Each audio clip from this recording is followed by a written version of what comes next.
to the Game of Thrones, the card game. We're entering the challenges phase. Before we do that, in part 7 we ran through some corrections. So now in part 8, I'm just going to kick off with one slight change of plan to the marshalling phase. What I'd like to do is just take the opportunity to play this location. It's not a great location within this deck as it goes, because it says any phase kneel Massey's Hook to choose and stand one character with stealth. Sounds like a good effect. The problem is within this deck we don't have a great many characters with stealth, and on the table there are none at the moment with stealth. But let's take the opportunity to play it. We don't know what's going to get drawn and what's going to come up, so we'll play this now and spend the remaining 1 gold before we move into the challenges phase. Targaryens won initiative, so they're going to choose to do challenges first. We're going to initiate a military challenge with Jogo. Jogo, having now lost the Milk of Poppy, gets his text box back, and amongst that text box it says stealth. This means when Jogo attacks he can choose one of the Baratheon characters to stealth past. That means the Baratheons cannot use that character to defend this challenge. So using Jogo's stealth, we're going to choose to stealth past Sir Eldon Estamont with his renown. We'll now choose to defend the challenge with Brienne, who has renown, and Robert's loyalists.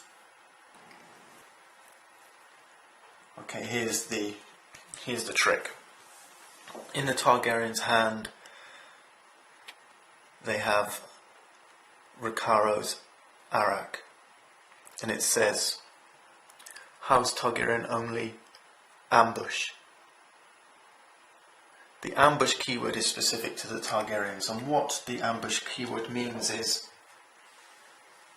you can put any card with this ambush keyword into play from your hand, and all you need to do is pay the gold cost, not with gold, but with influence.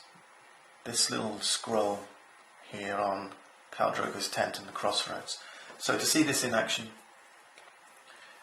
we'll play Ricaro's Arak, we'll attach it to Jogo.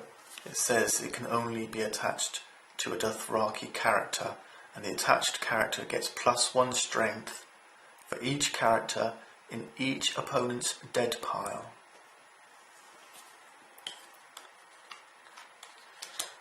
We have 1 character in the dead pile,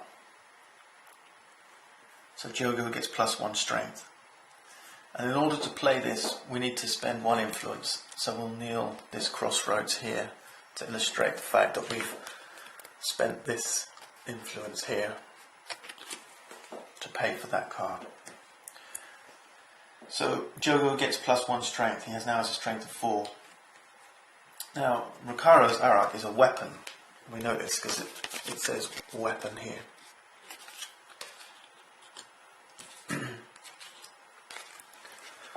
Jogo has this other piece of text which says while Jogo has a weapon attachment, he gets +2 strength. So not only do we get the +1 from the sword, we also get +2 from Jogo's ability. That's +3. So Jogo now has a strength of 6. Having won the military challenge, the Baratheons must now kill 1 character. The Baratheons are going to choose to kill Robert's loyalists. Right, things are going to get a little bit more interesting for Targaryens now, and a little bit more difficult for the Baratheons.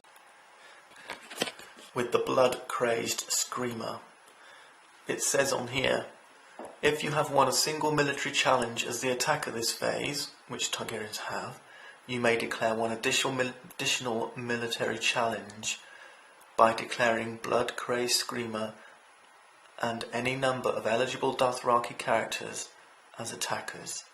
So we're going to do that right now. And we're going to join the Blood-crazed Screamer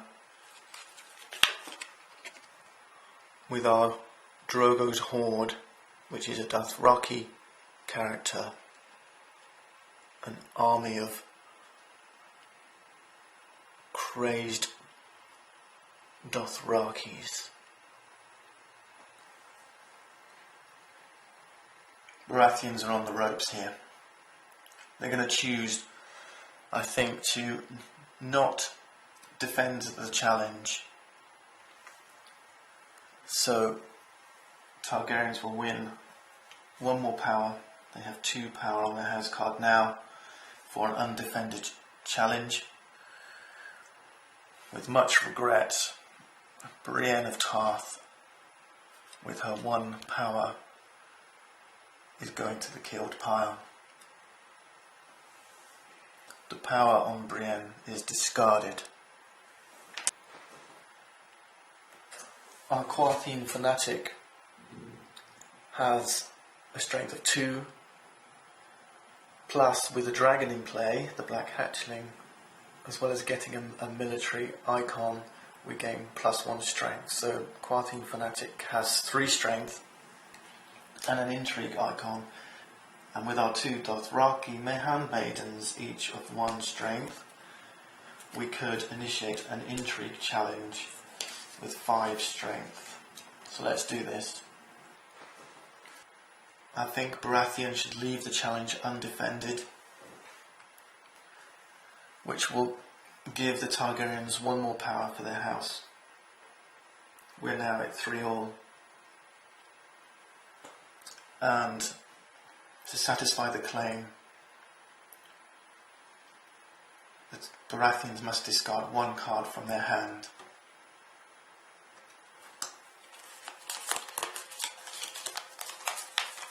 At random, we'll discard the Knight of Flowers. The only card we have left is the Black Hatchling. Remember, the Black Hatchling cannot defend, so its purpose now is either to remain standing in order to win dominance, although there's 2 gold here is going to help, or attack to draw the the Baratheons into a defensive position. This time the Baratheons choose to defend the power challenge with Melisandre. Melisandre has a strength of 5, so the challenge is defeated. Having won the challenge with Melisandre, she will receive another 1 power because of her renown. With renown, you gain 1 power if you win a challenge either as the attacker or the defender. We now move to the challenges phase for Baratheon. Targaryen have completed each of their military, intrigue and power challenges. The best option is to get Sir Elder Estamont working and hope we do not have to sacrifice him to a military challenge next round. We're going to initiate a power challenge with Sir Elder Estamont. Sir Elder Estamont has renown, which means if we can get a power on here from the renown, while Sir Elden Estamont is attacking, characters with fewer power than him cannot be declared as defenders. Sir Elden Estamont claims 1 power for renown. House Baratheon card gains 1 power for an undefended challenge, and since the challenge is successful, we steal 1 power from the Targaryen house card and place it on the Baratheon house card.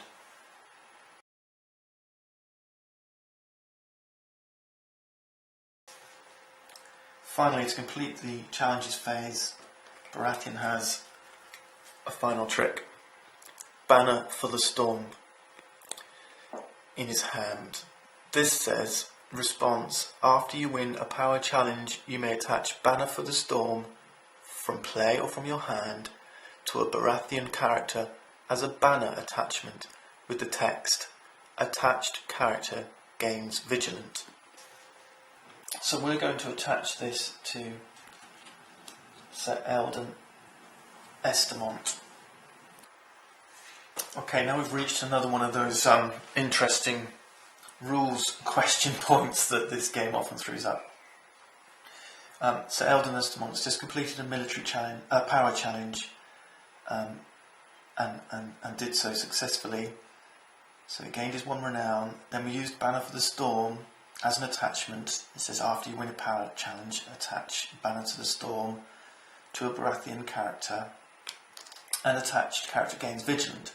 What Vigilant says is after a successful challenge, as the attacker, we can then stand any number of cards with the Vigilant keyword, which Sir Eldon Estamont now has. So, I don't know, maybe it's a timing question. Did Vigilant happen before we applied Banner for the Storm, or does Banner for the Storm happen and then we can apply Vigilance? Well, all we've got to go on is it says, after you win a challenge as the attacker. Well, we've not moved away from that situation. We did still win a challenge as the attacker. And we have Vigilance, so I'm going to rule that Sir Eldon Estamont can now stand. So now Baratheon has an opportunity to play another challenge with Sir Eldon Estamont, and that would be a military challenge. None of the Targaryen characters can defend this challenge.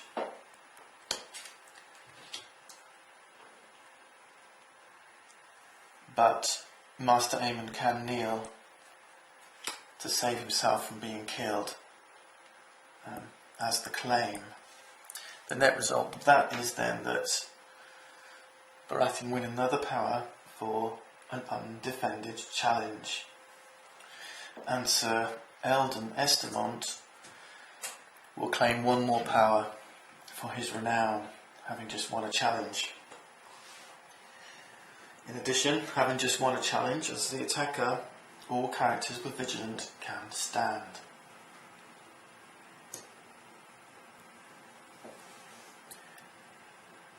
That completes the challenges phase. We now move to dominance.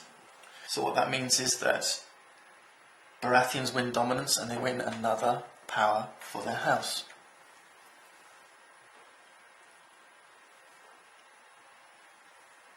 A quick check on Melisandre also says, I'll hold this up so you can see.